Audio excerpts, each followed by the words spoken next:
በስመ አብ ወወልድ ወመንፈስ ቅዱስ አሃዱ አምላክ አሜን።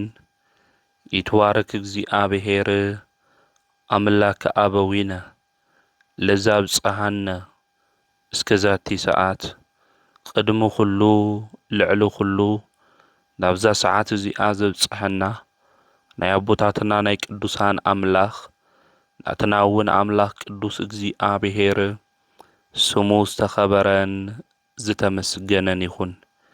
እማ አምላክ ወላዲተ አምላክ ቅድስተ ቅዱሳን ድንግል ማርያም ስለ ፍጹም አዶነታ ስለ ፍጹም ክብራ ክብርን ምስጋናን ይብጽሐያ። ከምኡ እውን ቅዱሳን አቦታትና ቅዱሳን አዴታትና ብዝተወሃቦም ክብሪ መጠን ኩሉ ምስጋና ይብጽሐዮም። ኣብ ዝተፈላለየ ዓለም ኮይንኩም እዚ መንፈሳዊ ሚድያ እዚ እትከታተሉ ስድራ እግዚአብሔር ኣብ መስቀል ተሰቂሉ ፍጹም ዝኾነ ሰላሙ ብዝሃበና ብኢየሱስ ክርስቶስ ፍጹም ሰላም ከመይ ትጸንሑ ከመይ ትኾኑ ሰላም እግዚአብሔር ምስ ኩላትኩም ይኹን። እንኳዕ ንሊቀ መላእክት ቅዱስ ሚካኤል ክብረ በዓል ብሰላም አብጽሐኩም አብጽሐና። በኦርቶዶክሳዊት ተዋህዶ ቤተ ክርስቲያን ዕለት 12 ናይ መላእክቲ ሓለቃ ዝኾነ መልአከ ምክሩ ቅዱስ ሚካኤል በዓል ነኽብር ኢና። ኦርቶዶክሳዊት ተዋህዶ ቤተ ክርስቲያን ድማ ብዚ ዕለት እዚ ስለ ናይ ቅዱስ ሚካኤል አማላድነት ስለ ናይ ቅዱስ ሚካኤል ተራዳኢነት ተምህረና እያ ትነግረና እያ። ኣብ እግዚአብሔር ሰናይ ፍቃድ ንሎማዓንቲ እንመሃሮ ናይ ትምህርትና ርእሲ ዝኸውን ስመይ መስተንክር እዩ። እዚ ቃል እዚ እንረኽቦ ኣብ መጽሓፈ መሳፍንት ምዕራፍ 13 ቁጽሪ 18 እዩ። ናይዚ ቃል እዚ ተናጋሪ ናይ እግዚአብሔር መልአክ ናይ መላእክቲ ኩሉ ድማ ሓለቃ ዝኾነ መልአኩ ቅዱስ ሚካኤል እዩ። ኣብዚ ኣብ መጽሓፈ መሳፍንት ምዕራፍ 13 ክንምልከት እንተለና ሳምሶን ከም ዝውለድ ናይ እግዚአብሔር መልአክ ነማኑሄ ከም ዝነገሮ መጽሓፍ ቅዱስ ብስፍሓት ኣብዚ ኣብ መጽሓፈ መሳፍንት ምዕራፍ 13 ካብ ቁጽሪ 1 ጀሚርና ክናነብብ እንተለና ይነግረና እዩ። ማኑሄ ድማ ለክነኽብረካ ሽሙኻ መን እዩ ኢሉ ክሓቱ እንተሎ እቲ ናይ እግዚአብሔር መልአክ ሹመይ መስተንክር እዩ ኢሉ እዚ ናይ እግዚአብሔር መልአክ ተናጊሩ እዩ። ልክዕ እዩ ናይ ቅዱስ ሚካኤል ሹም ዝተሸከሞ ናይ እግዚአብሔር ሹም እዩ። ስለዚ ሹሙ መስተንክር እዩ። ሹሙ ዘድንቕ እዩ። ሚካኤል ማለት መን ከም እግዚአብሔር ማለት እዩ። መኑ ከመ አምላክ መኑ ከመ እግዚአብሔር ማለት እዩ። ሚካኤል ክንብል እንተለና በባህሪኡ ሞት ዘይብሉ በመንግስቱ ሕልፈት ዘይብሉ ከም እግዚአብሔር ዝበለ ማንም የለን ማለት እዩ። ሚካኤል ማለት ፍጥረቱ ዝፈቱ በባህሪኡ ፍቅሪ ዝኾነ ከም እግዚአብሔር ዝበለ ማንም የለን ማለት እዩ። ሚካኤል ማለት በባህሪኡ የዋህ ይቅር ዝብል ሩህሩህ ዝኾነ ከም እግዚአብሔር ዝበለ ማንም የለን ማለት እዩ።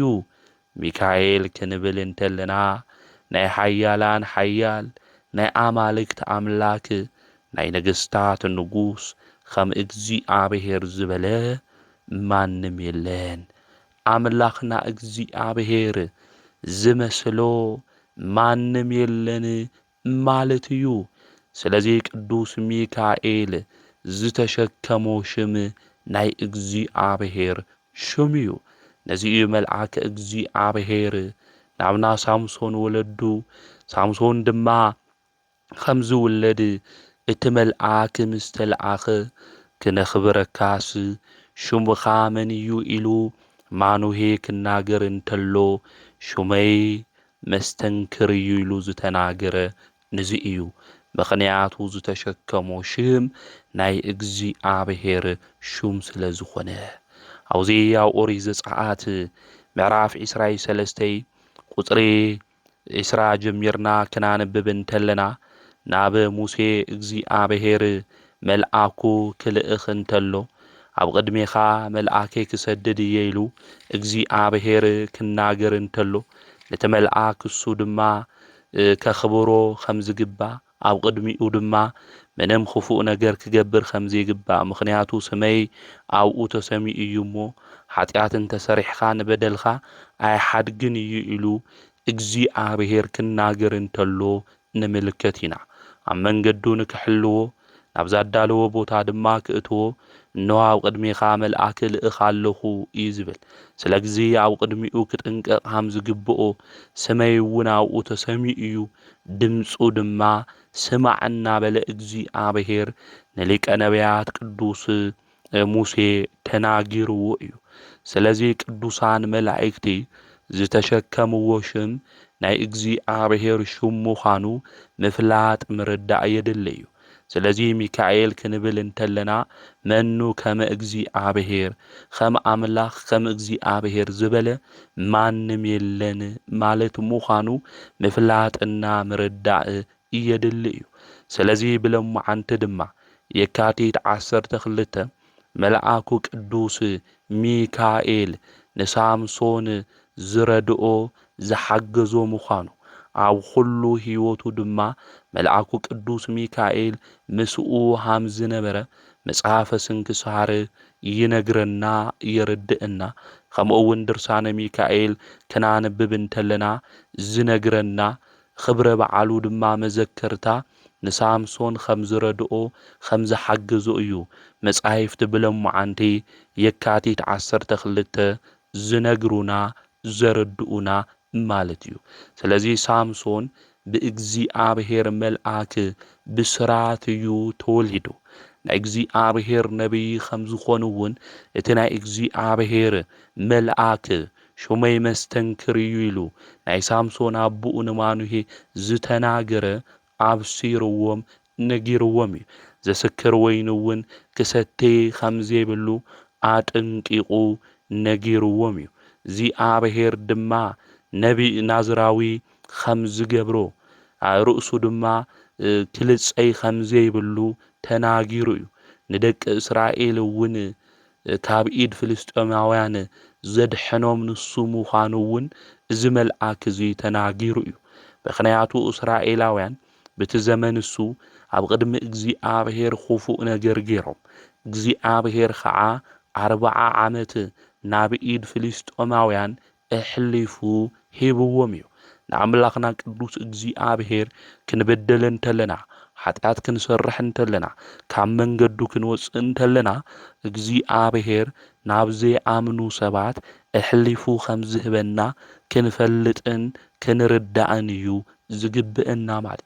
ኣብዚ ዘመን እዚ ኣብ ባርነት እስራኤላውያን እናሃለዉ ናይ እግዚአብሔር መልአክ ግን ናብ ማኑሄ ዝስሙ ሰብዩ መጺኡ ናብኡ መጺኡ ንሰበይቱ ናይ ማኑሄ እውን እቲ መልአክ እግዚአብሔር ተገሊጹ መኻኒኺ የወለድኺ ነገር ግን ክትጠንስኢ ክወዲ እውን ክትወልዲ ኢኺ ድሕሪ ሕዚ ወይኒ ዘስክር መስተ ከይትሰቲ ርኩስ ዝኾነ ነገር ከይትበልዒ ተጠንቀቕ እውን ኢልዋ።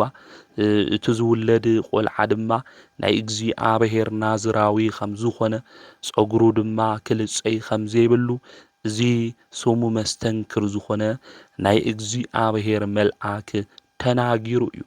እዚ ናይ እግዚአብሔር መልአክ እዚ ምስ ተናገረ ድማ ሳምሶን ተወሊዱ እዩ።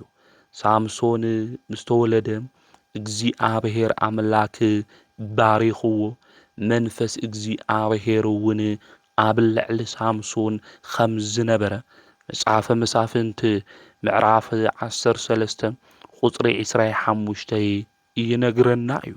ኣብ ምዕራፍ 14 ክናነብብ እንተለና ድማ ሳምሶን ከም ዝተመርዐወ እዩ ዝነግረና። ሳምሶን ዝተመርዐዋ ድማ ካብ ፍልስጤማውያን እዩ ነይሩ። ስለዚ ድሓር ድማ ሳምሶን ምስታ ዝተመርዐዋ ኣቦኣ ድማ ንኻሊእ ሰብ ከም ዘመርዐዋ እዩ ዝነግረና። ሳምሶን ኣብዚ ግዜ እዚ ሕንቅልሕንቅሊተይ ተናጊርዎም ነይሩ።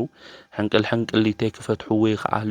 ንሳ ግን ንገረኒ ኢላቶ እታ ሰበይቱ ምስ ነገራ ድማ እቲ ሕንቅልሕንቅሊተይ ኸይዳ ድማ ተናጊራ እያ ነቶም ዘመዳ።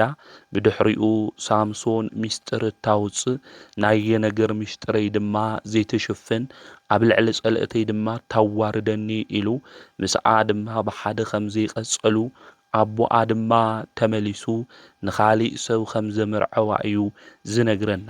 መንፈስ እግዚአብሔር ግን ናብ ሳምሶን መጽአ እዩ ዝብለና።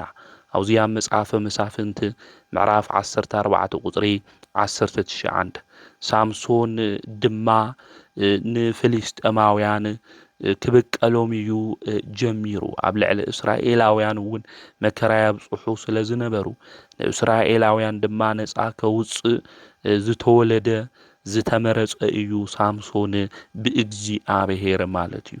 ስለዚ ሳምሶን ናብኣቶም ክኸድ እንተሎ ሓይሊ እግዚአብሔር ምስ ሳምሶን ነይሩ እዩ። ኣብ ኩሉ ነገራቱ ድማ ዝሕግዞን ዝረድኦን ናይ እግዚአብሔር መልአክ ሊቀ መላእክት ቅዱስ ሚካኤል ድማ ምስኡ ነይሩ እዩ። ንክውለድ እውን ዘብሰረ ናይ ብስራት ቃል እውን ዝተናገረ መጋቤ ብሉይ ኢልና ንጽውዖ ቅዱስ ሚካኤል እዩ። ስለዚ ናብ ፍልስጤማውያን ድማ ኸደ ሳምሶን። ናብኦም ክኸድ እንተሎ ድማ ብፍላይ ድማ ፍልስጤማውያን ኣሲሮሞ ነበሩ። ከይትቐትሉኒ ነገር ግን እሰሩኒ ኢልዎም ነይሩ ሳምሶን። ስለዚ ኣሲሮሞ ንሳምሶን ድማ ኣብ ልዕሊኡ ጥቕዓት ከብጽሕሉ ድማ ደለዩ። መንፈስ እግዚአብሔር ድማ ናብ ልዕሊኡ ወረደ። እቲ ኣብ ቐላጽሙ ዝነበረ ገመዳት ከም ሓዊ ዝበልዖ ፈትሊ እንጣጢዕ ኾነ። እቲ መእሰሪኡ መኺኹ ኸዓ ካብ ኣእዳዉ ወደቐ። ሓዱሽ ምንጋገ ኣድጊ ረኸበ። ብኡ ገይሩ ድማ 1000 ሰባት ቀተለ እዩ ዝብል። ሳምሶን እዚ ነገር እዚ ንክገብር መልአክ እግዚአብሔር ቅዱስ ሚካኤል ሓጊዝዎ እዩ። ናብኡ መጺኡ ድማ ነዞም ጸልእቱ እዚኦም ንከሸንፍ መልአኩ ቅዱስ ሚካኤል ከም ዝሓገዞ መጽሓፈ ስንክሳር ይነግረና። ቅዱሳት መጻሕፍቲ እውን እየረድኡና። ናይ ሎሙዓንቲ በዓል እውን እዚ እዩ። ኣብ ህይወትና ዘጭንቁና ፈተና ዝኾኑ ዝኸበዱና ዝኣሳሰሩና ብዙሕ ነገራት እኒአው እዮም። ጸላኢና ዲያብሎስ ድማ ዘዘጋጆ ብዙሓት ናይ ዕንቅፋት ነገራት እኒአው እዮም። መልአኩ ቅዱስ ሚካኤል ናብ ሳምሶን ተላኢኹ ሳምሶን ሓይሊ ተዋሂብዎ ጸላእቱ ድማ ብናይ ኣድጊ ምንጋጋ ንክቐትሎም መልአኩ ቅዱስ ሚካኤል ካብ እግዚአብሔር ተላኢኹ ከምኡ ከም ዝገበረ ንዓና እውን ኣብ ልዕሌና ዘለዉ ነገራት ኩሉ እናሸንፈሉ ሓይሊ ንክወሃበና ንክረድአና መልአኩ ቅዱስ ሚካኤል ናብ ኩላትና ይምጽእ።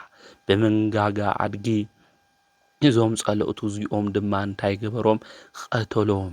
ድሕርዚ ሳምሶን ማይ ጸምኦ። የመና ማይ ምስ ጸምኦ ድማ ንባርያኻ ማይ ሃቦ ኢሉ ጸልዩ እዩ።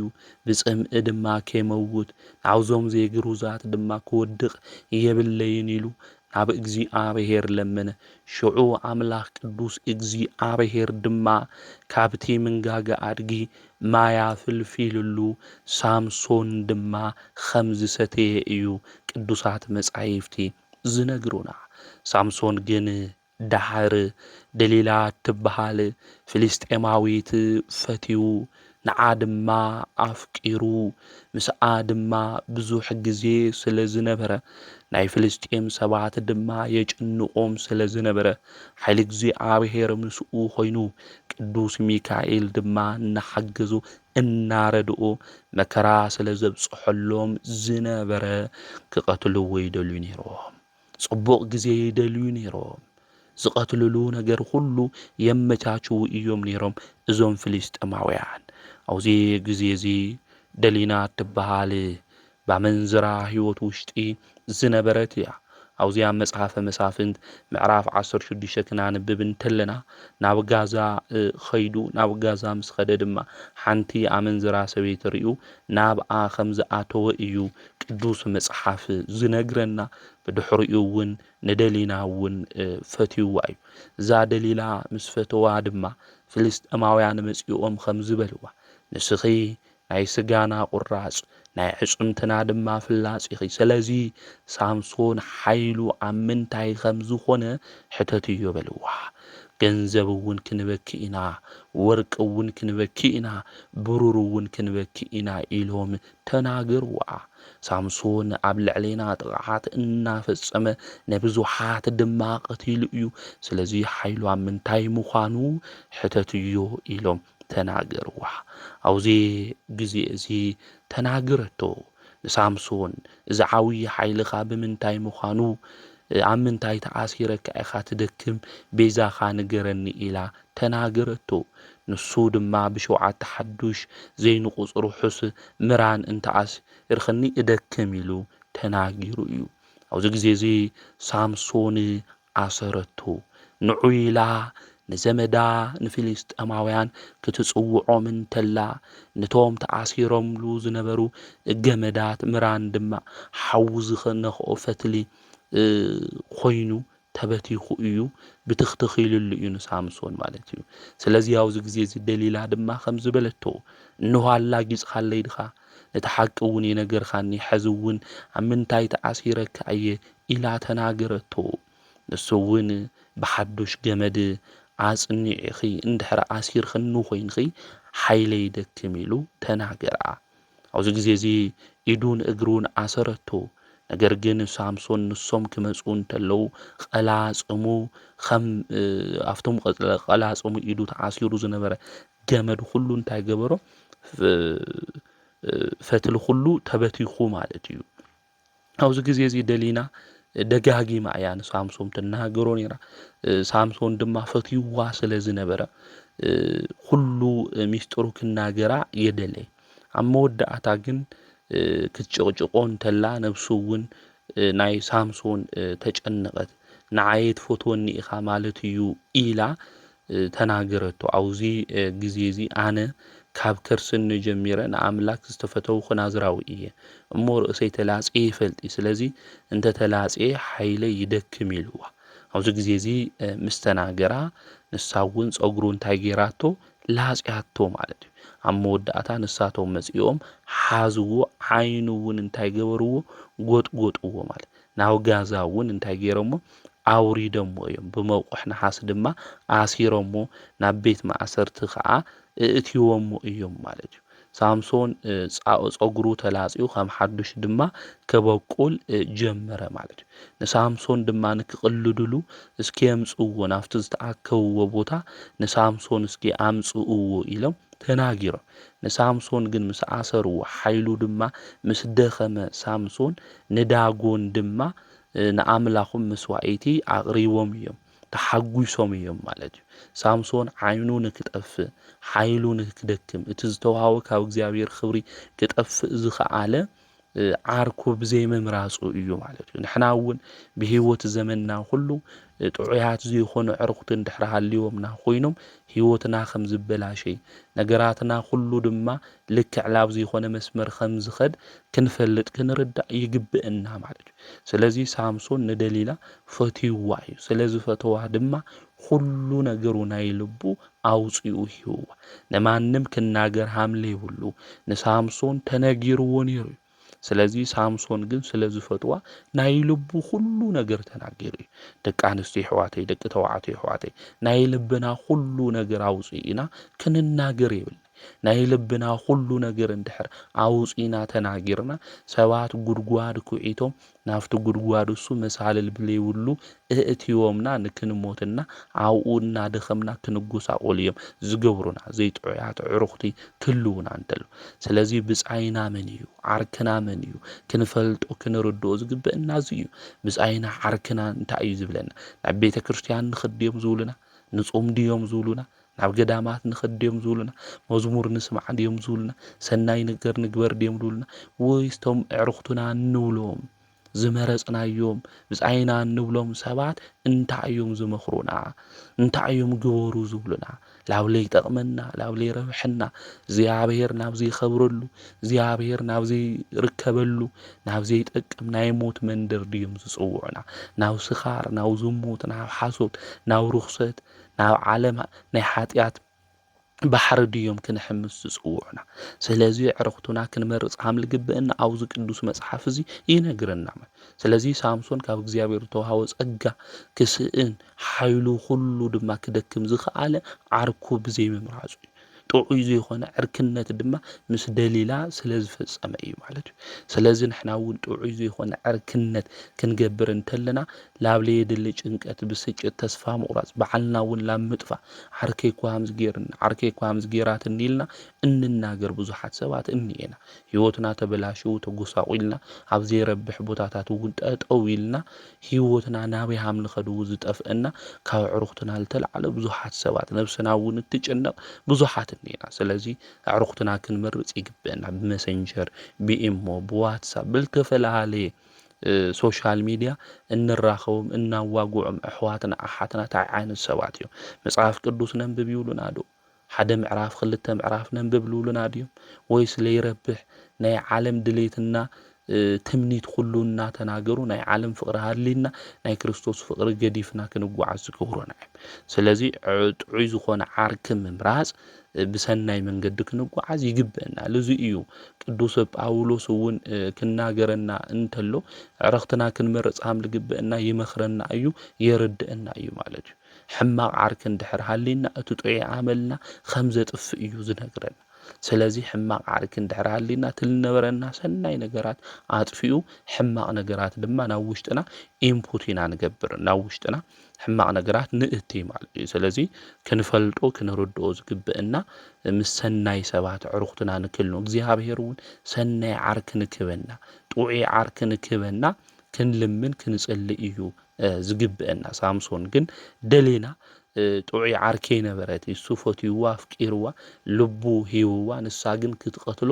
ምስ ጸላኣቱ ድማ እትማኽር እያ ነይራ ስለዚ ንሕና እውን ኣብ ህይወት ዘመንና እንመርጾም ንሓዳር ክኾን ይኽእል ንኻሊእ ዕርክነት ክኾን ይኽእል እንመርጾም ሰባት ክነስተውዕል ይግብአና ብፍላይ ኣብ ሓዳር እንመርጾም ዕሩኽትና እንብሎም ነጋንጎ ሰብኣይ ክዝኾን ነጋንጎ ድማ ሰበይትካ እትኾን ክንመርጽ እንተለና ክነስተውዕል እዩ ዝግብአና ሃምዚ ናብ ሞት ዝወስዱና ሰባት እንዮ ክንሓምም እንተለና ክንጠሚ እንተለና ክንዓርቕ እንተለና ክንስእን እንተለና ሓዲግና ሓዲጋትና ትኸድ ክኾነ ይግባይ ስለዚ ዕሩኽትና ንሓዳርና ዝኾኑ ንደቅና ድማ እንኦም እትኾን ንደቅና ኣቦ ዝኾን ክንመርጽ እንተለና ብምስትውዓል ክኾን ይግባእ እምበይ ሃም ደሊላ ዝበለ ብዙሕ እኒኦ ኣብዚ ዘመን ዝፍትሕ ንሰምዕ ኢና ማለት እዩ ሰብኣይ ትጎድሎ ተሎ ወይ ሰበይቲ ትጎድላ ተሎ ወይ ዝኾነ ነገር ትኾን ተሎ ብዙሕ ነገር ሃም ደሊላ ዝበላ ወይ ሃም ደሊላ ዝበሉ ሰባት ኣብዚ ዘመን እዚ እኒኦ እዮም ማለት ስለዚ ክንመርጽ ይግባእ ድሓረ ተጎዲና ሳምሶን ኣብ መወደእቱ ብጣዕሚ እዩ ዝሕዝን ዓይኑ ጎልጉሎም እዮም ኣውፅኦም ናብ ቤት ማእሰርቱ እውን ወሲዶም ኣብኡ እውን ብዙሕ መከራ እዮም ዘውጽሕሉ ነይሮም ኣብ ቤት ማእሰርቱ እውን ይጥሕን እዩ ነይሩ ሳምሶን ማለት እዩ ጸጉሩ ተላጽዩ ስለዝነበረ ብሓዱሽ ድማ ጸጉሩ ክበቅል ጀመረ ማለት እዩ ከምኡ እውን እዞም ጸለእቲ እዚኦም ብጣዕሚ እዮም ተሓጒሶም ምክንያቱ የጭንቆም መከራ እውን እዩ ዘብጽሕሎም ነይሩ ብናይ ኣድጊ መንጋጋ እውን ሽሕ ሰብ ዝቀትል ዝነበረ እግዚአብሔር ሓይሉ ሞገሱ ዝኾነ እዩ ነይሩ ሳምሶን እዚ ሁሉ ነገር ዝሰዓነ ሳምሶን ግን ጥዑይ ዘይኮነ ዓርኪ ብምምራጹ እዩ ማለት ስለዚ ሳምሶን ብኢድ ሒዞም መሪሖም ድማ ኣምጽእዎ ክንጻወተሉ ኢሎም ካብ ቤት ማእሰር ተውጽኦም ኣምጽእዎ ሳምሶን ምሰምጽእዎ ኣብ ዓምዲ እዮም ጠጠው ኣቢሎሞ ሳምሶን ክልተ ዓምዲ ሒዙ ኣብቲ ገዛሱ ዝነበሩ ሰባት 3000 ሰባት እዮም ነይሮም ናብ እግዚኣብሔር ድማ ጸልዩ እዞም ዕንተይ ዘጥፍኡ ንኽልተ ዕንተይ ክፈድዮም ቤዛኻን ሓደ ግዜ ጥራሕ ሓይሊ ሃበኒ ኢሉ ናብ እግዚኣብሔር ተማሂልሉ ሽዑ ሳምሶን ኣብ ማእኸለቶም ዓምዱ ኮይኑ እቲ ዓምዲ እንታይ ገይርዎ ብየማኑና ብጸጋሙ ሒዙ ነብሰይ ምስ ፍልስጥኤማውያን ተሕለፍ ኢሉ ብምሉእ ሓይሉ ነቲ ዓምዲ ደፊእዎ እዩ ኣብቲ ኣዳራሽ እሱ ዝነበሩ ሽሞኛታት ብምሉኦም ፍልስጥኤማውያን እውን ሞይቶም እዮም ማለት እዩ እና ሳምሶን ኣብ ኩሉ ነገራቱ ሓይሊ ዝህቦ ዝነበረ ሞጎስ ዝኾኖ ዝነበረ እግዚኣብሔር ዝረድኦ ዝነበረ መልአክ ድማ መልአኩ ቅዱስ ሚካኤል ምዃኑ መጽሓፈ ስንክሳር እውን ይነግረና ቅዱሳት መጻሕፍት እውን የርድኡና እዮም ማለት ብለማዓንቲ የካቲት 12 ድማ ሊቀ መላእክት ቅዱስ ሚካኤል ናይ ባዕሉ ዝኽሪ ዝኾነሉ ብዚ ምኽንያት እዚ እዩ ማለት እዩ ስለዚ መልአኩ ቅዱስ ሚካኤል ንሳምሶን ብለማዓንቲ ዝረድአሉ ዝሓገዘሉ እምዃናው ኩሉ ነገራቱ ድማ ምስኡ ሃምሊ ነበረ መጽሐፈ ስንክሳር ከምኡ እውን ድርሳነ ሚካኤል ኣብ የካቲት 12 ይነግረና እዩ የርድአና እዩ ማለት እዩ ስለዚ ዝመልአክ እዚ ኣብ ሕድሕድ ናይ ቅዱሳን ህይወት ክንርኢ እንተለና እግዚኣብሔር ኣብ ዝፈርሑ ሰባት ክንርኢ እንተለና ብብሉይ ኪዳን ብሓዱሽ ኪዳን ድማ ክረድኦም እንተሎ ክሕግዞም እንተሎ ንምልከት ኢና ንኣብነት ንኣዳም ኣብ ደብረ ቅዱስ ዝመገበ ቅዱስ ሚካኤል እዩ ኣዳምና ሔዋን እውን ዘተዓረቐ ቅዱስ ሚካኤል እዩ መስዋዕቲ ኣቤል ዘእረገ እውን ቅዱስ ሚካኤል እዩ ሄኖክ ካብ ዓይኒ ሞት ዝሰወሮ ካብ እግዚኣብሔር ተላኢኹ ቅዱስ ሚካኤል ኖህ መርከብ ንክሰርሕ ዝረድኦ ቅዱስ ሚካኤል እዩ ፍጥረታት ናብ መርከብ ንክኣትዉ ዝሓገዞ ንኖህ እውን ቅዱስ ሚካኤል እዩ አብርሃም ካብ ነገስታት ንዕቐት ወይ ከዓ ካብ ነገስታት ቅጽዓት ሁሉ ክድሕን ዝገበሩ እዚ መልአክ እዚ እዩ ይስሐቅ ካብ ምሕራድ ኣድሒኑ ናብ መስዋዕቲ በጊዕ ድማ ዘቕረበ ካብ እግዚኣብሔር ዝተለኣኸ መልአክ እዚ ቅዱስ ሚካኤል እዩ ያዕቆብ ካብ ስደቱ እናሃለወ ዝሓለዎ መልአኩ ቅዱስ ሚካኤል እዩ ኤፍሬምን ምናሴን ዝባረኸ ዓውይ ድንቅ መልአክ ሰማይ እውን መስተንክር እዩ ዘድንቕ እዩ ኢሉ ዝተናገረ መልአክ እዚ ቅዱስ ሚካኤል እዩ ንዮሴፍ ኣብ ግብፂ ሞገስን ክብርን ረኺቡ ንክሽዮም ዝገበሮ መልአኩ ቅዱስ ሚካኤል እዩ ሙሴ ካብ ግብፃውያን ኣዋለዲ ኢድ ዝሰወረ እዚ መልአክ እዚ እዩ ከምኡ እውን እስራኤላውያን ብነጻነት ጉዕዞ ንክጓዓዙ እናበልዑ እናሰተዩ ንክኸዱ መንገዲ እውን ዝመርሖም ናብ ምድረ ርስቲ እውን ከኣትዉ ዝገበሮም እዚ መልአክ እዚ ቅዱስ ሚካኤል እዩ ን40 ዓመታት ኣፍቲ በረኻ ማይ ካብ ኮውሒ እናፍለቐ መና ካብ ሰማይ እናውረደ ካብ እግዚኣብሔር ተላኢኹ ዝመርሖም ዝነበረ መልአክ እዚ ቅዱስ ሚካኤል እዩ ክዳኖም ጫምኦም ከይወድኡ ንክጓዓዙ ዝገበረ መልአኩ ሊቀ መላእክት ቅዱስ ሚካኤል እዩ ስለዚ እስራኤላውያን ብባርነት መንገዲ እናሃለዉ ካብቲ ባርነት እሱ ወፂኦም ድማ ምድረ በዳ ክጓዓዙ እንተለዉ ዝሕልው ዝነበረ መልአክ እዚ እዩ ነዚ እዩ ኣምላኽና ቅዱስ እግዚኣብሔር እውን ኣብ መንገድኻ ምእንቲ ክሕልወካ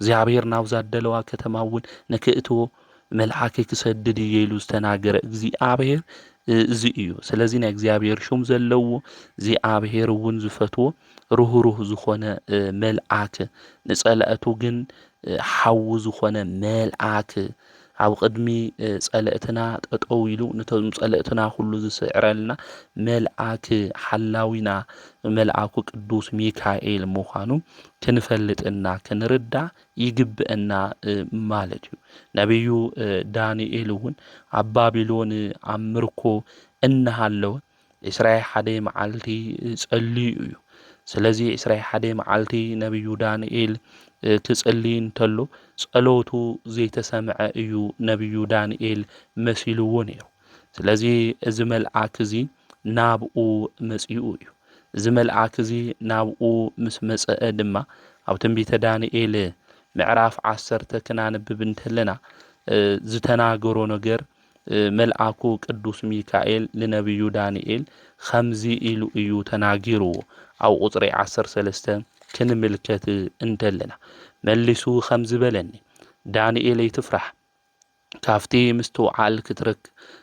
ምስትውዓል ክትረክብ ኢልኻ ርእስኻ ብቅድሚ እግዚአብሔር ዛትሕትኻላ ቀዳሚት መዓልቲ ጀሚሩ ጸሎትኻ ኣብ ቅድሚ እግዚአብሔር ተሰሚዑ እዩ ኣነ እውን ምእንቲ ቃልኻ መጽአኒ ኢኹ እታ ሓለቃ መንግስቲ ፋርስ ግና 21 መዓልቲ ተቃወመኒ እነሆ ከዓ ካብቶም ዋናታት ኣሕሉቕ ሚካኤል ክሕግዘኒ መጽአ እዩ ዝብል ስለዚ ቅዱስ ሚካኤል ክመጽእ እንተሎ እቲ መንገዲ ተዓጽዩ ዝነበረ እቲ መንገዲ ድማ ዓጽዩ ዝነበረ ናይ ጸልማት ሓይሊ ከም ዝብተን ክንፈልጥ ክንርዳእ ይግብአና ማለት እዩ ዝተዓጽኦ ናይ ጸሎት በሪ ተኸፈተ ማለት እዩ ሓለቃ መንግስቲ ፋርስ ናባኻ ንክመጽእ 21 መዓልቲ ተቃወመኒ እዩ ዝብል ዋና ኣሕሉቕ ዝኾነ ቅዱስ ሚካኤል ክመጽእ እንተሎ ግን ሁሉ ነገር ከም ዝተኸፈተ ክንፈልጥ ክንርዳእ ይግብአና ማለት እዩ ስለዚ ካብ ዋናታት ኣሕሉቕ ሓደ ዝኾነ ንሱ ቅዱስ ሚካኤል ሰይጣን ዘሸንፍ ናይ ውግእ መራሒ ምዃኑ እውን ክንፈልጥ ክንርዳእ ይግብአና ከዚ ብዙሕ በርታት ተዓጽዮምና ይኾኑ እዮም ከዚ ብዙሕ ነገራት ተዓጽዮምና ንጭነቕለና ንኾን ንኽእል ኢና ቅዱስ ሚካኤል ሽሙ ክንጽውዖ እንተለና ናይ እግዚአብሔር መልአክ ሓግዘኒ ረድኣኒ ንነብዩ ዳንኤል ዝሓገዝካዮ ዝረዳእካዮ መልአክ ንዓየ እውን ሓግዘኒ ረድኣኒ ኢልና ሚካኤል ኢልና ክንጽውዖ እንተለና ፈጢኑ ናባና መጺኡ ዝሕግዘና መልአክ ምዃኑ ክንፈልጥ ክንርዳእ እዩ ዝግብአና ኣብዚ ኣብ ትንቢተ ዳንኤል ምዕራፍ 12 ክናንብብ እንተለና በቲ ዘመን እቲ ምእንቲ ደቂ ህዝብኻ እስራኤል ዝቀውም ዓብይ ሓለቃ ሚካኤል ክትንስ እዩ ይዝብል ስለዚ ሓለቃ ሚካኤል እንታይ ክገብር እዩ ይዝብል ክትንስ እዩ ኢሉ እዩ ቅዱስ መጽሓፍ ዝነገረና ብምንታይ ዘመን እንድሕሪልና በቲ ዘመን እቲ በቲ ናይ መወዳእታ ዘመን እቲ ዝተንስእ ናይ እግዚአብሔር መልአክ መን እዩ እንድሕሪልና መልአኩ ቅዱስ ሚካኤል ምዃኑ ክንፈልጥ ክንርዳእ ይግባእ እዚ ናተስፋ ቃል እዩ ማለት እዩ ንህዝቡ ሁሉ ዝቀውም መልአክ ማለት ዓለም ተተገላበጠ መከራ ተበዝሕ ጸላኢ ተተለዓለ ስለ ናትና ዝተንስእ ዝቀውም ሰይፉ ድማ መዚዙ ጠጠው ዝብለልና ንሱ መልአኩ ቅዱስ ሚካኤል ምዃኑ ክንፈልጥ ክንርዳእ ይግብአና ኢያሱ እኮ ክጨንቆ እንተሎ ኣብ ኢያሪኮ እናሃለወ መልአኩ ቅዱስ ሚካኤል እኮ ናብኡ መጽኡግዚኡ መሹ እናሃለይ ኣብ ኢያሪኮ ምድረ በዳ ሙሴ እውን ዓሪፉ እዩ እስራኤላውያን ድማ በሓላፍነት ዝመርሕ ዘሎ ኢያሱ እዩ ስለዚ ናብ ኢያሪኮ ከመይልና ኢና ክንኣቱ ንኽእል ኢሉ ክጭነቕ እንተሎ ኣብ ቅድሚኡ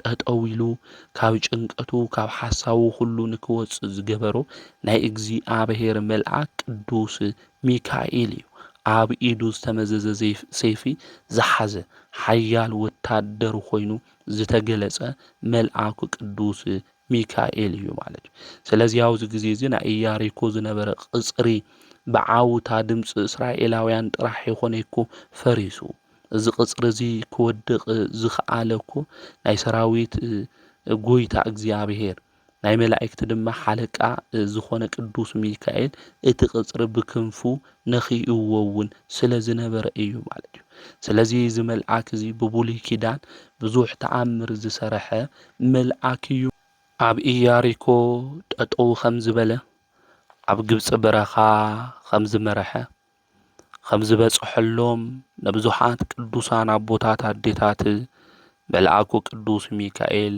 ንዓይ ንዓኻትኹም በጺሑ ኣብ መከራትና ሁሉ ድማ ጠጠው ኢሉ ካብ ፈተናታትና ሁሉ ድማ ንከሻግረና እዚ ናይ እግዚአብሔር መልአክ እዚ ናብ ኩልና ንክመጽእ ናይ እግዚአብሔር ቅዱስ ፍቃድ ይኹነልና ስለዚ ንኢያሱ ረዲኡ ኣብ ልዕሊ ኣማልቃውያን ብዓወት ከሸንፍ ዝገበሮ እዚ መልአክ እዚ እዩ ንዳዊት እውን ሓይሊ ንክህልዎ ዝሓገዞ ኣብ ልዕሊ ጎልያድ ከሸንፍ ዝገበሮ እዚ መልአክ እዚ እዩ ሰሎሞን እውን ካብ ኣጋንንቲ ጥቕዓት ዘድሐኖ ሱሱና እውን ካብ እደ ረበናት ዘድሐነ ዳንኤል እውን ካብ ኣናብስት ኣፍ ዘድሐነ ኤልያስ ካብ ኤልዛቤል ሰይፊ ዘድሐነ ዮናስ እውን ኣብ ዓሳ ከብዲ እናሃለወ ካብ እግዚኣብሔር ተላኢኹ ዝሓለወ እዚ መልአክ እዚ ቅዱስ ሚካኤል እዩ ማለት እዩ። ስለዚ መልአኩ ቅዱስ ሚካኤል በብሉይ ኪዳን ንብዙሓት ቅዱሳን ኣቦታትና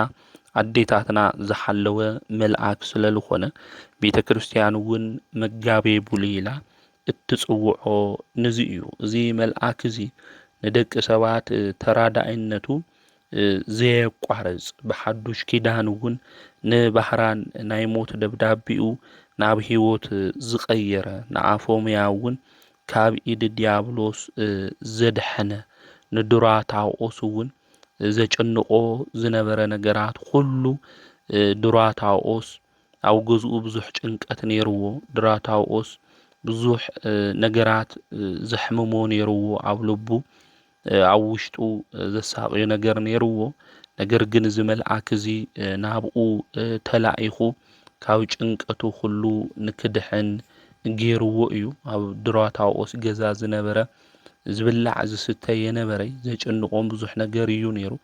ነገር ግን ካብ እግዚኣብሔር ተላኢኹ ንዱራታኦስ ገዝኡ ብበረከት ንክመልእ ቅዱስ ሚካኤል ካብ እግዚኣብሔር ተላኢኹ እዚ ተኣምር እዚ ፈጺሙ እዩ።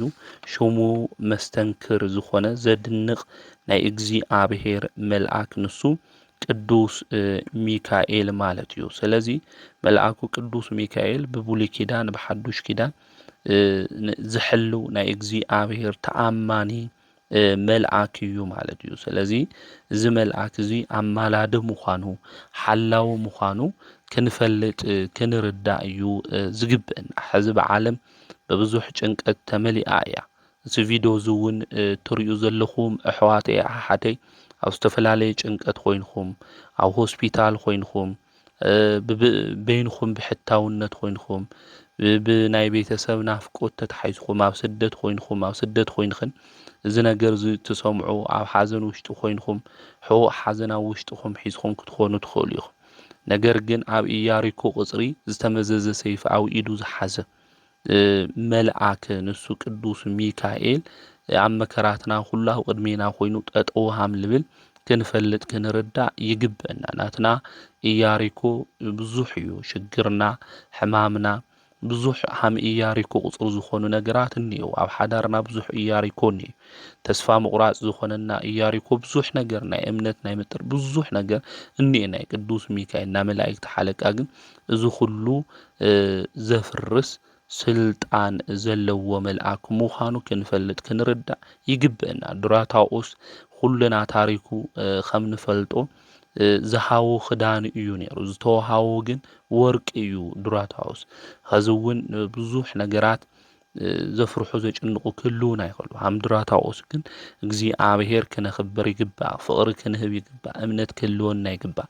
ቅዱስ ሚካኤል ድማ ንኩልና ከም ዘማልደና ዝና እግዚኣብሔር መልአክ እዚ ክንፈልጥ ክንርዳእ እዩ ዝግበአና። ቅዱስ ሚካኤል ናይ እግዚኣብሔር መልአክ እዩ። ኣብዚ ኣብ መዝሙረ ዳዊት 34 ቁፅሪ 7 ክናነብብ እንተለና ናይ እግዚኣብሔር መልአክ ዝብል ቃል ነግኒና ብለማዓንቱ እውን ኣብ ዘንበብናዮ ኣብ መጽሓፈ መሳፍንት ምዕራፍ 13 እስካብ ምዕራፍ 17 ለሎ ናይ እግዚኣብሔር መልአክ ልብል ቃል ንረክብ ኢና እና ቅዱስ ሚካኤል ናይ እግዚኣብሔር መልአክ እዩ ማለት እዩ።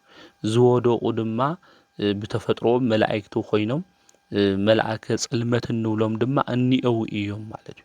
ለኣብነት ሰይጣን ክንወስድ እንተለና መልአከ ጽልመት እዩ። ግን እግዚኣብሔር ክፈጥሮ እንተሎ ሰይጣን ይኾነ ይፈጢሩ ሳጥናኤል እዩ ፈጢሩ ማለት እዩ። እና ቅዱስ መልአክ ገይሩ እዩ ፈጢሩዎ ኣሃዝ የመንጦላእት ገይሩ ቁርበ መለኮት ገይሩ እዩ እግዚኣብሔር ፈጢሩዎ ነይሩ። ነገር ግን ብግብሩ ብትዕቢቱ ከምኡ እውን ብሓሰቱ ካብ ናይ እግዚኣብሔር መልአክ ምዃን ወፂኡ እዩ ሰይጣን ማለት እዩ። ቅዱስ ሚካኤል ግን ናይ እግዚአብሔር መልአክ እዩ። ስለዚ ቅዱስ ሚካኤል ካልኦት ቅዱሳት መላእክቲ እናኽብሮም ብተፈጥሮ መላእክቲ ስለ ዝኾኑ ጥራሕ ይኾነ ናይ እግዚአብሔር መላእክቲ እውን ስለ ዝኾኑ እዩ ማለት እዩ። ስለዚ ናተይ መልአክ እዩ ቅዱስ ሚካኤል ልዕበየኒ መልአክ እዩ ንብል እኮ ኢና። ስለዚ ቅዱስ ሚካኤል ናመን መልአክ እዩ ተተባሂሉ ናይ እግዚአብሔር መልአክ እዩ ማለት እዩ። ሰይጣን ግን ሳጥናኤል ኮይኑ ቅዱስ ኮይኑ ተፈጢሩ እናሃለየ ብሓሶቱ ብትዕቢቱ ግን ዝወደቐ መልአክ ኮይኑ እዩ ማለት። ስለዚ ቅዱሳን መላእክቲ ዝሕልውና ናትና መላእክቲ እኒአው እዮም ማለት ሕድሕድና ዝሕልወና መልአክ እኒኦ። እዚ መልአክ እዚ ዝሕልወና ዝረድአና ድማ ናይ እግዚአብሔር መልአክ ምዃኑ ክንፈልጥ ክንርዳእ ይግብአና። ብፍላይ ኣብ ማቴዎስ ወንጌል ምዕራፍ 18 ቁጥሪ 10 ክናንብብ እንተለና ንማንም ሰብ ክንዕርሃም ለይግብአና ቅዱስ መጽሓፍ ይነግረና ይርደና። ምክንያቱ ንኹሉና ዝሕልውና መላእክቲ ስለ ዘለዉ ማለት እዩ። ካብ ማህፀን ኣዴና ጀሚሮም ንሕድሕድና ዝሕልውና ብመዓልቲ ብለይቲ መላእክቲ እኒአው እዮም ማለት እዩ። ኃጢአት ክንሰርሕ ተለና ክንብድል እንተለና ካባና ንእሽተይ ይርሕቕ ይብሉ። እግዚአብሔር አምላኸይ ነዚ ካብ ልሕልውስ ንእንስሳ ሓላውተ ትገብረኒ ነርካ ኢሎም ድማ ይናገሩ ማለት እዩ። ስለዚ ላብ ለየድሊ ላብ ርኩሰት ላብ በደል ላብ ኃጢአት እግዚአብሔር ላብ ለይኸብረሉ ቦታ ክንዓቱ እንተለና ማለት እዩ። እቶም ቅዱሳን መላእክቲ ብሩሑቕ ኮይኖም እዮም ልሕልውና። ለኣብነት ላብ ጭፈራ ቤት ትንኣቲ ላብ ናይት ክለብ ትንኣቲ ተለና ላብ ለይረውሑ ላብ ለይጠቕሙ ቦታታት ላብ ጥንቁልና ክንኣቲ እንተለና እዚ ናይ እግዚአብሔር መልአክ ዝሕልወና ብሩሑቕ ኮይኑ እዩ ዝርኤና ማለት እዩ። ስለዚ ናብ እግዚአብሔር ክኸድ እንተሎ እቲ ና መዓልቲ ሓላዊና ማለት ና ለይቲ ድማ ልሕልወና ትመጽእ ተሎ ሃመ እዩ ኩሎ እንተሎ ኣይ ግብርና ኃጢአትና ኩሉ ይነግሩ ስውን ሓዘነነ መጽእ ይልሕልወን። ስለዚ መላእክቲ ክሓዝኑ የብሎም ይባባና ማለት እዩ። ቅድስና እናሰርሕና ተወደቕና እኳ ብንስሓ እናተሓጸብና ስራሕና ሁሉ ብጽድቂ መንገዲ እዩ ክኾን ዝግበአና። ስለዚ ንኹልና ዝሕልውና መላእክቲ እኒአውና ነዚና ዝዕበየኒ መልአክ እናበልና እኮ ንናገር እኮ ኢና ማለት እዩ። ዘዕበየኒ መልአክ ቅዱስ ሚካኤል ዘዕበየኒ መልአክ ቅዱስ ገብርኤል ናተይ ሚካኤል ናተይ ገብርኤል እናበልና ንጽውዕ ኢና ማለት እዩ። ቅዱስ ያዕቆብ ንደቁ ክባርኾም እንተሎ ዘዕበየኒ መልአክ እንታይ ግበርኩም ይሓልውኩም ኢሉ ተናጊሩ እዩ ማለት እዩ። ስለዚ ናይና ዘዕበዩና ዝሕልውና መላእክቲ ሃምለለዉ ክንፈልጥ ክንርዳእ ይግብአና። ናዞም መላእክቲ ቅዱሳን መላእክቲ ሓለቅኦም ኣብ ኢዮር ኤረር ራማ ድማ ዝተሾመ ሓለቃ መላእክቲ ድማ ኢልና እንጽውዖ ትሕትንኡ ድማ ዘድንቕ መልአኩ ቅዱስ ሚካኤል ምዃኑ ክንፈልጥ ክንርዳእ ይግበአና። ቤተ ክርስቲያን ስለ ቅዱሳን መላእክቲ ብስፍሓት ተምህረና እያ። ቤተ ክርስቲያን ስለ ቅዱሳን መላእክቲ ክተምህረና ተላ ነገረ መላእክቲ ኢላ ትነግረና ተላ ካብ መጽሐፍ ቅዱስ ወጻኢ ዝመስሎም ሰባት እንየው። ለማዓንቲ ዕለት 12 እዩ። ስለ ቅዱስ ሚካኤል ክንመሃር እንተለና ኣብ መጽሐፍ ቅዱስ ስለ ቅዱስ ሚካኤል ለየለ ዝመስሎም ሰባት ብዙሓት እንዮም። ስለ ቅዱሳን መላእክቲ ኣብ ኩሉ ኣብ መጽሐፍ ቅዱስ ተጻሒፉ እዮም። መላእክቲ ዘይብሉ ክርስትና የለይ ማለት እዩ። ክርስቶስ ዘይዕጅብዎ መላእክቲ ድማ ከምዘየለ ክንፈልጥ ክንርዳእ ይግብአና ማለት እዩ። ናይ ክርስቶስ ብስራተ ልደቱ ዝተናገረከ መልአኩ ቅዱስ ገብርኤል እዩ ማለት እዩ። ተወሊዱ እዩ መድኃኒት ኣብ ዳዊት ከተማ ኢሉ ዓብይ ብስራተ ነግረኩም ኣለኹ ኢሉ ዝተናገረ ናይ እግዚአብሔር መልአክ እዩ። ተወሊዱ እናሃለዎ ድማ ዝዘመሩ ቅዱሳን መላእክቲ እዮም። እስተንጓሶት ኮይኖም ስብሐት ለእግዚአብሔር በሰማያት ወሰላም በምድር ስምረቱ ለሰብ ኢሎም ዝዘመሩ ቅዱሳን መላእክቲ እዮም።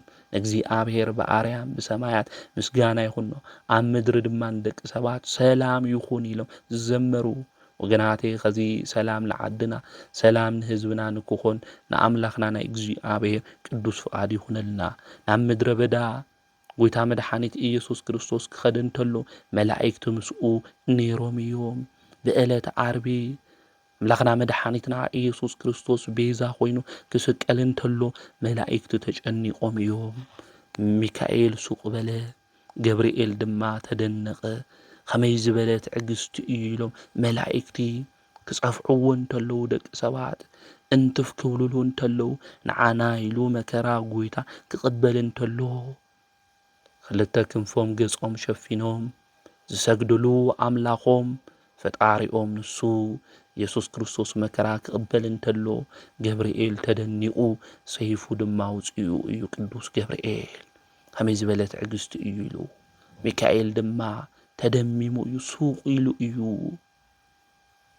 ዕርቃኑ ክኾን እንተሎ ድማ ንሱ መድኃኒት ኢየሱስ ክርስቶስ ኽብሪ ብርሃን ዘልበሶ ቅዱሳን መላእክቲ ሰራዊተ መላእክቲ ክንብል እንተለና ብቅዳሴና ወይከልልዎ ሥጋው ወደሙ ለመድኃኒ ዓለም ኮይና ንብል እታና መድኃኒትና ኢየሱስ ክርስቶስ ዘብርትዕ መልአክ ተረአዮ እዩ ዝብለና ኣብ ትንሣኤ ጊዜ እውን ዝተረአዩ መላእክቲ እዮም ስለዚ መላእክቲ ዘየገልገልዎ ክርስቶስ የብልናይ መላእክቲ ስለ መላእክቲ ዘይትናገር ክርስትና ድማ ከም ዘይብልና ክንፈልጥ ክንርዳእ ይግብአና ናብ ሰማይ ክዓርግ እንተሎ ዝዓጀብዎ ብዝማሬ መላእክቲ እዮም ምስ ክርስቶስ ኩሉ ሻዕ መላእክቲ እኒአው እዮም እናገልገልዎ ማለት እዩ ንሕና እውን ናብ ሰማያት ክንኸድ እንተለና እኮ ምስ መላእክቲ እኮ ኢና ንነብር እታ ናይ መጀመርያ ቤተ ክርስቲያን ክንምልከታ እንተለና ምስ መላእክቲ ዓብዪ ርክብ እዩ ነይሩዋ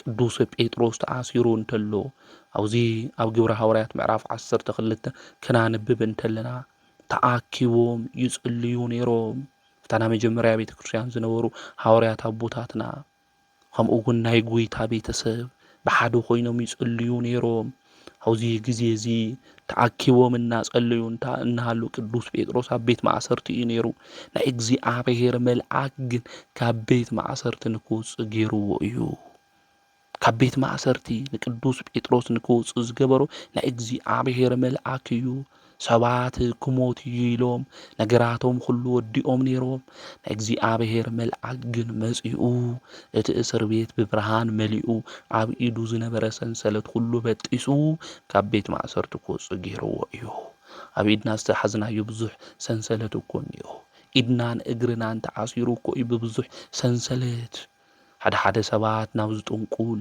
መተት ናብ ዝሰርሕ ኮኸብ ናብ ዝቆፅር ሰባት ኸይዶም ኢድናን እግርናን ብብዙሕ ነገር ኣሲሮምና እዮም ነገር ግን ዝተኣሰርናዮ ነገር ሁሉ ንከይሳኽዐልና ንከይኾነልና ኢሎም ሰባት ዝገበርዎ ሁሉ ናይ እግዚአብሔር መልአክ ንሱ ቅዱስ ሚካኤል መጺኡ ካብ ነገራትና ሁሉ ከም ዝፈትሐና ካብ ነገራትና ሁሉ ክንወፅእ ዝገብረና ናይ እግዚአብሔር መልአክ ምዃኑ ክንፈልጥ ክንርዳእ ይግብአና ስለዚ ቅዱስ ጴጥሮስ ተኣሲሩ ነይሩ ኣብ ቤት ማእሰርቲ እዩ ነይሩ ስለዚ ሰባት ጴጥሮስ ነጋ ክሞት ኢሎም እዮም ዝሓስቡ ዘለው እቲ ናይ እግዚአብሔር መልአክ ግን መጺኡ ካብ ቤት ማእሰርቲ ብተኣምር ንቅዱስ ጴጥሮስ ንክወፅእ እዩ ገይርዎ ጴጥሮስ እውን ናብ ልቡ ምስ ተመለሰ እግዚአብሔር መልአኩ ልኢኹ ካብ ኢድ ሄሮድስን ካብቲ ህዝቢ ኣይሁድ ዝጽበይዎ ዝነበሩ ሁሉን ከም ዘድሐነን ሕዚ ብሓቂ ፈልጥኹ በለ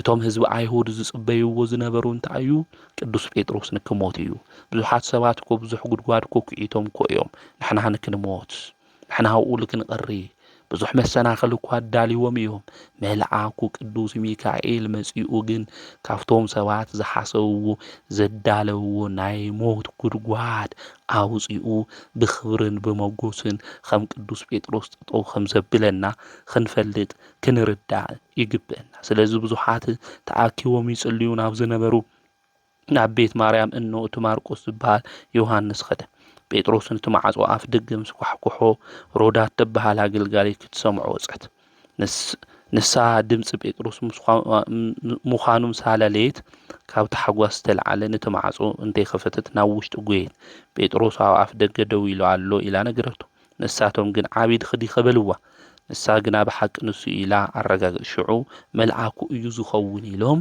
ተናገሩ እዩ ዝብል ስለዚ ምስ መልአክ ዓብዪ ርክብ ሃም ዝነበሮም ታና መጀመርያ ቤተ ክርስቲያን ክንፈልጥ ክንርዳእ ይግብአና ማለት እዩ ብዕለተ ምጽኣቱ እውን ጎይታ ክመጽእ እንተሎ ምስ ክርስቶስ ዝመጹ ቅዱሳን መላእክት እዮም መለከት እናነፍሑ ዝመጹ ንሳቶም እዮም ንሕና እውን ምስ ዓረፍና ናብ እግዚአብሔር ዝወስዱና መላእክት እዮም ማለት እዩ ወወሰድዎ መላእክት ውስተ ሕፅነ አብርሃም ኮይሉ ስለዚ መላእክቲ እዮም ሓቂፎም ሒዞምና እውን ዝኸዱ ተተፈቂደልና እውን እናዘመሩ እናመስገኑ ናይ ጽድቂ ስራሕ ተሰሪሕና እናዘመሩ ዝወስዱና ቅዱሳን መላእክቲ እዮም። ስለዚ ከይድና እንነብር ምስቶም ዝተኣከቡ ኣእላፍ መላእክቲ ምዃኖም ቤተ ክርስቲያን ስለተፈልጥ ካብ ሕዚ ጀሚራ ስለ ቅዱሳን መላእክቲ ተምህረና ትነግረና እያ።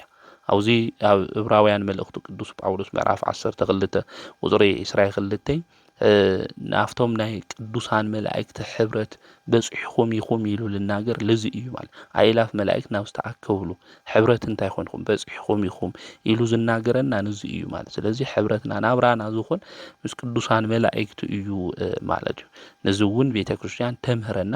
ስለ ቅዱሳን መላእክቲ ድማ ኣብ መጽሓፍ ቅዱስ ብስፍሓታም ተጻሓፈ ቤተ ክርስቲያን ተረድአና ትነግረና እያ። ቅዱሳን መላእክቲ መን እዮም ተይልና እውን ቁጽሮም ብጣዕሚ ብዙሓት እዮም። ንሕና ቁጽሮም ናይ ቅዱሳን መላእክቲ እዚ እዩ ኢልና ክንፈልጦም የንኽእል። እግዚአብሔር ኣምላክ ይፈልጦም እዩ፣ ንሕና ግን ክንፈልጦም የንኽእል ማለት እዩ።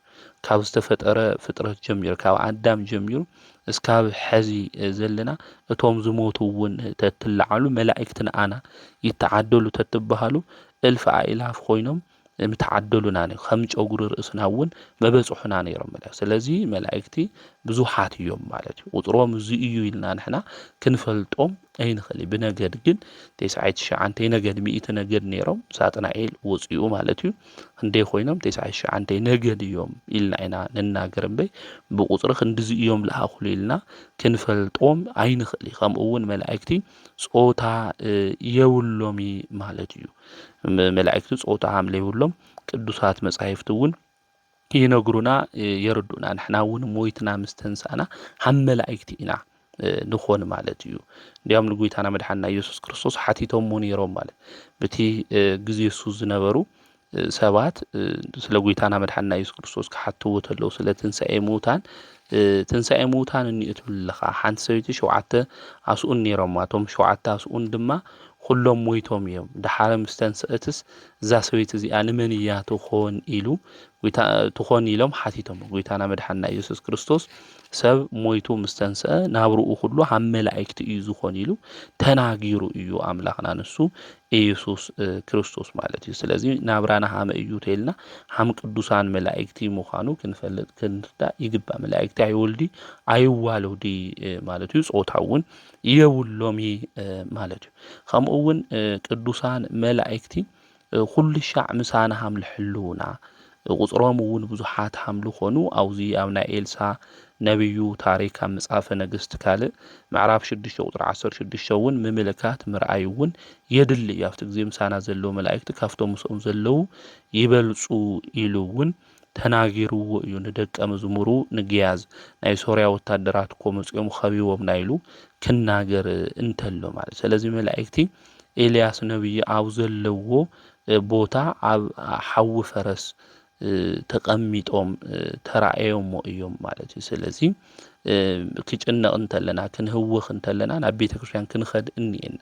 ካብታ ኤልያስ ዝነበረላ ቦታ ብላዕሊ ትበልጽ ቤተ ክርስቲያን ስለ ዝኾነት ናይ ክርስቶስ ዓይኑና ልቡ ለለዋ ብደሙ ልመሰረታ ስለ ዝኾና። ስለዚ ኤልሳ ነቢይ ዝነበራ ቦታ ብዙሓት መላእክቲ ነይሮም እዮም። ኣብ ሓዊ ሰረገላታት ኣብ እምባታት ነይሮም እዮም። ስለዚ ንሕና ክንጨነቐና ግያዝ እውን ተጨኒቑ ነይሩ እዩ። እዚኦም ምስ ረኣየ ዓይኑ ክፈት ኢሉ ምስ ጸለየ ኤልሳ እውን ርኡ ካብ ጭንቀት ኩሉ ድሒኑ እዩ። ንሕና እውን ናብ ቤተ ክርስቲያን ክንኸድ እንተለና ቅዱሳን መላእክቲ ከመይ ኢሎም ቤተ ክርስቲያን ኸቢቦማ ከመይ ኢሎም እግዚኣብሔር ከመስግን እንተለዉ ትንምልከት እንተለና ካብ ጭንቀትና ካብ ንህወኸና ነገር ሁሉ ሃምደ ዘድሕነና ካብቲ ነገር ሁሉ ድማ ክንወፅእ ክንሻገር ንኽእለሉ መልኣክ ኣምልባ ሃወና ፈሊጥና ናብ ቤተ ክርስቲያን ክንኸድ። ቤተ ክርስቲያን ኣብ ለይብሉ ቦታ ኣብ ለለና ድማ ስእለ ህኖ ጌርና ንእግዚኣብሔር ቅዱሳን ስእላት ጌርና ድማ ኣብ ቅድሚኡ ናብ እግዚአብሔር ክንጽልይ እዩ ዝግብአና። ዝረድኡና መላእክቲ ድማ ብዙሓት ምዃኖም ፈሊጥና ናባና ሃም ልመፁ እውን ክንርዳእ እዩ ዝግብአና። ካሊእ ቅዱሳን መላእክቲ ረቂቃን እዮም። ኣይጭቡጢ ኣይድህሶሲ ማለት እዩ። ለኣብነት ሓዊ እንዮ ክንጭቡጦ ይንኽእል። ካብኡ ካብ ሓዊ ብላዕሊ ድማ ንፋስ እንዮ። ካብ ንፋስ ድማ ናይና ነብስ እንዮ ካብ ነብስ ድማ መላእክት ካብ መላእክት ሓሳብ መላእክት ካብኡ እግዚአብሔር እዩ ማለት ስለዚ መላእክት ብጣዕሚ ረቂቃን እዮም ማለት እዩ ሓደ መልአክ ብኻሊእ መልአክ ውሽጢ እንታይ ይኾን እዩ ይሓልፍ እዩ ማለት እዩ ስለዚ መላእክት ረቂቃን ምዃኖም በዚ ክንፈልጦ ከምኡ እውን ክንርድኦ እዩ ዝግበአና ቤተክርስቲያን እውን ስለ ቅዱሳን መላእክቲ እተምህረና እዚ መላእክቲ ካሊእ ፈጣናት እዮም ካብ ሓሳብና ብላዕሊ መላእክቲ ፈጣናት እዮም ከዚ ሓሳብ ብሓሳብ ኣብዚኣ ኮይንና ከም ቅጽበት ኣሜሪካ ነብፅሕና ብሓሳብ ኣውሮፓ ነብፅሕና ተፈላለየ ዓዲ ነብፅሕና ማለት እዩ ስለዚ ብሓሳብ ዝደለናዮ ቦታ ነብፅሕና ሚካኤል ብፅሐለይ ክንብል ተለና ድማ ቅዱስ ሚካኤል ተለይሉ ዝበፅሐልና መልአክ ምዃኑ እውን ክንፈልጥ ክንርዳእ ይግበአና ኣብዚ ኣብ ትንቢተ ኢሳይያስ ምዕራፍ 6 ቁጥሪ 5 ክናንብብ እንተለና እግዚአብሔር ኣብ ዙፋኑ ተቐሚጡ እናሃለየ ኢሳይያስ ተመልኪቱ እዩ ንጉስ ኦዝያን ምስ ሞተ ማለት እዩ ስለዚ እቲ ኦዝያን ፈሪሕካዮ ዝነበርካ ለይገስጽካዮ ሞይቱ እዩ ኣነ እግዚአብሔር እኒኢኹ እየ ክብል እንተሎን ኢሳይያስ እግዚአብሔር ተገሊጹሉ እዩ ማለት እዩ ኣብዚ ግዜ እዚ ለምጽ ነይሩሁ እዩ ኢሳይያስ ማለት እዩ ናነብይነቱ ስራሕ ስለለይሰርሐ ማለት እዩ ኣብዚ ግዜ እዚ ገና ወዲኡ ከይተናገረ እናሃለየ ሓጢአተይ ኣነ ሓጢአተኛ በደለኛ እየ ክብል እንተሎ ሓጢአትካ ተሓዲግልካ እዩ ኢሉ እቲ ናይ እግዚአብሔር መልአክ ተናጊሩ ገና ሽሙ ክጽውዕ እንተሎ ካብ ሓጢአቱ ካብ መከሩኡ ሁሉ ኢሳይያስ ድሒኑ እዩ ንሕና እውን ቅዱሳን መላእክቲ ሽሞም ክንጽውዖ እንተለና ቅዱስ ሚካኤል ብጽሐሊ ካብ ፈተና ካብ መከራ ሁሉ ኣድሕነን ናይ እግዚአብሔር መልአክ ክንብሎ እንተለና ፈጢኑ ገና ሚልና ሽሙ ክንጽውዕ እንተለና ፈጢኑ ናባና ዝበጽሕ መልአክ ምዃኑ ምፍላጥ የድሊ እዩ መላእክቲ ብኩሉ ቦታ ዝመልኡ ይኾኑ ቤተክርስቲያንና ትምህርቲ እዚ ኣብ ኩሉ ቦታ ዝመልአ ኣምላኽና ቅዱስ እግዚአብሔር እዩ ማለት ለምንታይ ማ ቅዱስ ሚካኤል ኣብ ዓዲ ውሽጢ ኮይንኩም ትጽውዑ ኣብ ኣውሮፓ ይጽውዑ ኣብ ኣሜሪካ ኣብ ስዑድ ኣብ ተፈላለየ ዓለም ንጽውዑ እና ሚካኤል በዓሉ ትኾን እንተሎ ለማዓንቲ ኣብ ምንታይ ቦታ እዩ ዝኾነ ኣብ ኩሉ ቦታ እንድሕር ዘይመልአ ኢሎም ዝናገሩ ሰባት እንየው ናይ ቤተክርስቲያንና ትምህርቲ ኣብ ኩሉ ቦታ ሙሉእ በኩሌ እግዚአብሔር ጥራሕ እዩ ቅዱሳን መላእክት ግን ኣብ ኩሉ ቦታ ዝመልኡ ይኾኑ ነገር ግን ካብ ሓደ ቦታ ናብ ሓደ ቦታ ቀልጢፎም ክወጽሑ ዝኽእሉ ምዃኖም ግን ክንፈልጥ ክንርዳእ ይግበአና ንኣብነት ኣነ ዝናገሮ ዘለኹ ትምህርቲ ዓለም ሁሉ ንክሰምዕ ምግባር ይከኣል እዩ ብቴክኖሎጂ ማለት ሰብ ዝሰርሖ ቴክኖሎጂ ብካሜራ ተቀሪጹ ዓለም ሁሉ ክሪኦ ክምልከቶ ይግበር እዩ ሰብ ዝሰርሖ ዝግበር እንድሕር ኮይኑ እግዚአብሔር ዝሰርሖ ሚካኤል ምብጻሕ ይኽእል ማለት ግን እዚ ከም ንዕቐት እውን እዩ ዝቁጸር ማለት እዩ ኤልሳ ኣብ እስራኤል ኮይኑ ናይ ሶርያ ዘረባ ይሰምዕ እዩ ነይሩ ስለዚ ኣብኡ ከፊሉ ሳቶም ዝሓስቡ ዝናገርዎ ሁሉ ይሰምዕ ነይሩ ማለት ስለዚ ኣብ ሓደ ቦታ ኮይኑ ኣብ ሁሉ ቦታ ልናገርዎ ልውልዎ ነገር ኮይኑ ኤልሳ ግን ኤልሳ ኣብ ሁሉ ቦታ እንዲእ ማለት ይኾነ ቅዱሳን ናብ ዝለዓለ ብርኪ ቅድስና ክበጽሑ እንተሎ ኣብ ሓደ ቦታ ኮይኖም ብዙሕ ሚስጥራት ይግለጸሎም መንፈስ ቅዱስ ይገልጸሎም ኣብ ተፈላለየ ዓለም ለሎ ሓሳባት ነገራት ሁሉ ይምልከቱ ይርኡ እዮም ኣብ ቅድስና ቦታ ክበጽሑ እንተለው ማለት እዩ መልአክ እግዚአብሔር ሓደ መልአክ ንሱ ቅዱስ ሚካኤል ድማ እግዚአብሔር ኣብ ዝፈርሖ ቦታ ይሰፍር ኢሉ ቅዱስ መጽሐፍ ነጊርና ይተዓየን መልአክ እግዚአብሔር ኢልና እንዝምሮ ማለት ስለዚ መልአክ እግዚአብሔር እቶም እግዚአብሔር ኣብ ዝፈርሑ ሰባት ቦታ እንታይ ይገብር ይሰፍር እቲ ሓደ መልአክ ማለት እዩ ስለዚ እግዚአብሔር ኣብ ዝፈርሑ ቦታ እንታይ ይገብር ይሰፍር ሚካኤል ኮይኑ እግዚአብሔር ኣብ ዝፈርሑ ቦታ ንካድሕኖም እንታይ ይርከብ ማለት እዚ ቅዱስ መጽሐፍ እዩ ክንፍሕቆ ይንኽእል ኣብ መዝሙረ ዳዊት መዝሙር 34 ለሎ ናይ እግዚአብሔር ቃል እዩ ማለት እዩ ስለዚ ንሕና ብዝሰራሕናዮ ቆርቆሮ ንሕና ብዝሰራሕናዮ ተፈላለየ ቴክኖሎጂ ናብ ብዙሕ ቦታ ዝበጽሕ እንድሕር ኮይኑ እዚ መልአክ እዚ ናይ እግዚአብሔር መልአክ ድማ ፈጣን መልአክ ስለዝኾነ እግዚአብሔር ብዝሃቦ ጸጋ ድማ ናብ ሁሉ እግዚአብሔር ናብ ዝፈርሑ ሰባት ድማ ከም ዝሰፍር ከም ዘድሕኖም ቅዱሳት መጻሕፍቲ ይነግሩና እዮም ዝዓለም እዚኣ ነቲ ቅዱስ መልአክ ዓባይ ጌርና ኢና ዝዓለም እዚኣ ንሕና ንሓስባ ልክዕ ከም ኩዕሾ ኣብ እግርና ለላ እያ ግን ለሓደ መልአክ ማለት ሓደ መልአክ ኮይኑ ዓለም ምዛር ይኽእል እዩ እዚ ሃመ እዩ እንድሕር ኢልና ብፍላይ ሰይጣን ንኢዮብ ክኸሶ እንተሎ ዓለም ሙሉእ ዘረያ ኢሉ እዩ ሰይጣን ተናጊሩ ኣብ መጽሓፍ ኢዮብ ክንምልከት ዓለም ሙሉእ እንታይ ገይረያ ዘረያ ኢሉ ሰይጣን ዓለም ሙሉእ ቦይኑ ዝዘር እንድሕር ኮይኑ ቅዱስ ሚካኤል ድማ ዓለም ሙሉእ የዘሪ ክንብል ኣይንኽእል ማለት እዩ ሓጢኣት ክንሰርሕ ተለና እንታይ ኢና ንብል ሰይጣን ኮ ሓጢኣት ኣስርሐኒ ኢና ንብል ኣብ ዝተፈላለየ ቦታ ኮይና ኣነ ኮ ሰይጣን ኣሳሒትኒ ሃምዚ ዝገበርኩ ኮ ሰይጣን ያሳሒትኒ ኢልና ሰይጣን ኣብ ኩሉ ቦታ እንኤ ማለት እዩ ኣብ ኣውሮፓ ለሎ ሃም ኢሉ ኣብ ኣሜሪካ ለሎ ኣብ ኣውስትራልያ ለሎ ኣብ ዓረብ ለሎ ኣብ ዝለሎ ኣብ ኩሉ ኣፍሪቃ ለሎ ሃሙ ኢሉ ብል ኩሉ ማለት እዩ እና ሰይጣን ኣብ ኩሉ ቦታ ሙሉእ እዩ ማለት እዩ ንሰይጣን ክኾን እንተሎ ኮ ንሕና ይንሓቲ ማለት ቅዱስ ሚካኤል ግን ሓጊዝን ክንብል እንተሎ ሃመቢሉ ቅዱስ ሚካኤል አውዝ ጥራሕ ዲኒ አፍተ ከይሕግዞም ኢልና ኢና ላብ ክርክር ንመጽ ማለት ንሰይጣን ክኾን ተሎ ግን የንከራኸሪ ማለት ስለዚ ንሰይጣን ክኾን እንተሎ ሱቅ ልብሉ ንሚካኤል ክኾን እንተሎ ድማ ዝናደዱ ዝከራኸሩ ብዙሓት ሰባት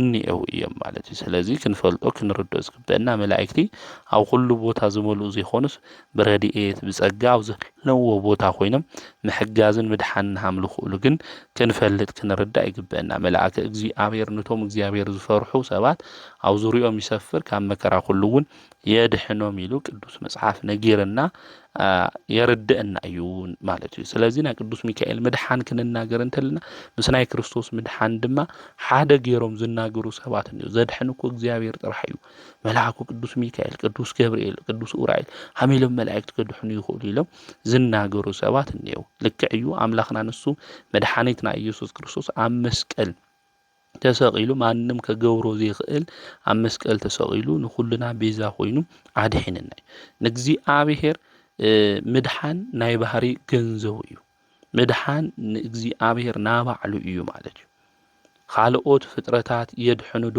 ክበሃል ተሎ እወ በመን ሓይሊ ተተባሂሉ ብእግዚአብሔር ሓይሊ ቅዱሳን እንታይ ገብሩ የድሕኑ እዮም ማለት እዩ ፍጡራን ግን ብባዕሎም ኣየድሕኑ ማለት ምድሓን ዝኽእሉ ግን ምድሓን ናይ ባዕሉ ገንዘብ ብዝኾነ ብእግዚአብሔር እዩ ማለት እዩ ኣብዛው ግብረ ሐዋርያት ምዕራፍ 3 ክናነብብ እንተለና እኮ ናብ ቤተ መቅደስ ቅዱስ ዮሐንስ እና ቅዱስ ጴጥሮስ ክጽልዩ ክኸዱ እንተለው እኮ ኣብኡ ዝነበረ ዝሓመመ ሰብ እኮ ረኺቦም እዮም ማለት እዩ ብደዌል ተተሓዘ ዝሰለለ ሰብ እኮ ረኺቦም እዮም ማለት እዚ ሰብዚ ኣብታ ኣፍ ቤተ መቅደስ ኮይኑ ገንዘብ ይልልምን ነይሩ ማለት ና ቅዱስ ጴጥሮስ እና ቅዱስ ዮሐንስ ናብኡ ክኸዱ ተለው ገንዘብ ዝህብዎ ይመስልዎ ነይሩ ግን ላባና ጠምት ወርቅን ብሩርን ይብልናን ብናዝሬት በኢየሱስ ክርስቶስ ተለዓልና ተመላለስ በልዎ ተላዓይሉ ምስኦም ድማ ናብ ቤተ መቅደስ ኣትዩ ኣመስጊን እዩ ከመይ ኢሎም ኣድሒኖምካ ክብልዎ እንተለው ንሱ ዝተናገሮ ዝመለሶን እዩ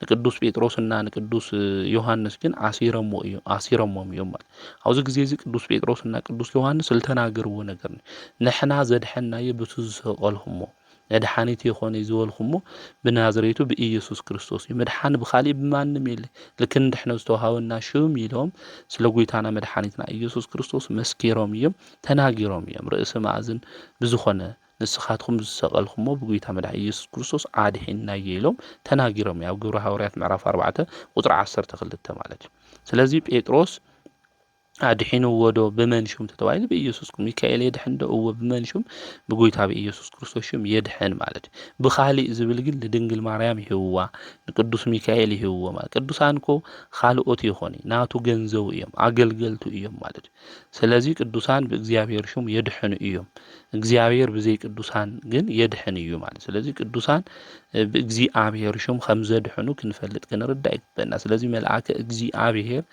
እቶም እግዚአብሔር ኣብ ዝፈርሑ ቦታ እንታይ ገብር ይሰፍር ካብ መከራ ሁሉ እውን የድሕኖም እዩ ስለዚ ካብ መከራና ካብ ሽግርና ካብ ፈተናና ካብ ጭንቀትና ካብ ንሰምዖ ወረውግኣት ሁሉ መልአኩ ቅዱስ ሚካኤል ከድሕነና ንኣምላኽና ናይ እግዚአብሔር ቅዱስ ፍቃድ ይኹነልና ማለት እዩ ስለዚ መልአኩ ቅዱስ ሚካኤል ካብ ፈተና ካብ መከራ ካብ ሽግር ሁሉ ዘድሕን ናይ እግዚአብሔር መልአክ ምዃኑ ክንፈልጦ ክንረዶ ይግበአና እዚ መልአክ እዚ ድማ ናባና መጽኡ ካብ ሽግርና ካብ ፈተናና ሁሉ ኣድሒኑ ብሰላም መንገዲ ሁሉ ንክንመላለስ ንክገብረና ንኣምላኽና ናይ እግዚአብሔር ቅዱስ ፍቃድ ይኹነልና እዚ መልአክ እዚ ሓያል መልአክ እዩ ተኣምር ዝሰርሕ መልአክ እዩ ልክነኽብረካ ሽሙኻ መን እዩ ክበሃል እንተሎ ሽመይ መስተንክር እዩ ዘድንቕ እዩ ተኣምር እዩ ኢሉ ዝተናገረ መልአክ እዩ ማለት እዩ።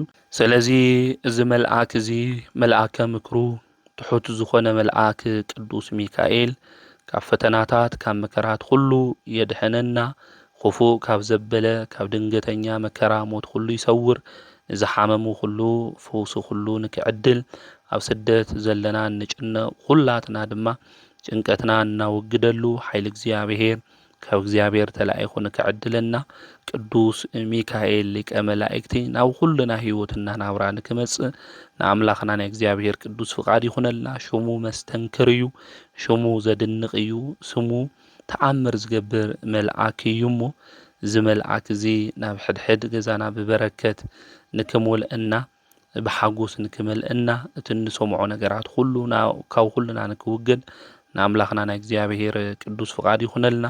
ናይ ቅዱስ ሚካኤል ኣማላድነት በረከት ረድኤት ምስ ኩላትና ህዝበ ክርስቲያን ይኹን። ዘምህረና ዝገሰጸና ናይ ኣቦታትና ኣምላክ ቅዱስ እግዚኣብሔር ስሙ ዝተኸበረን ዝተመስገነን ይኹን። ወስብሐት ለእግዚአብሔር ወወላዲቱ ድንግል ወለመስቀሉ ክቡር።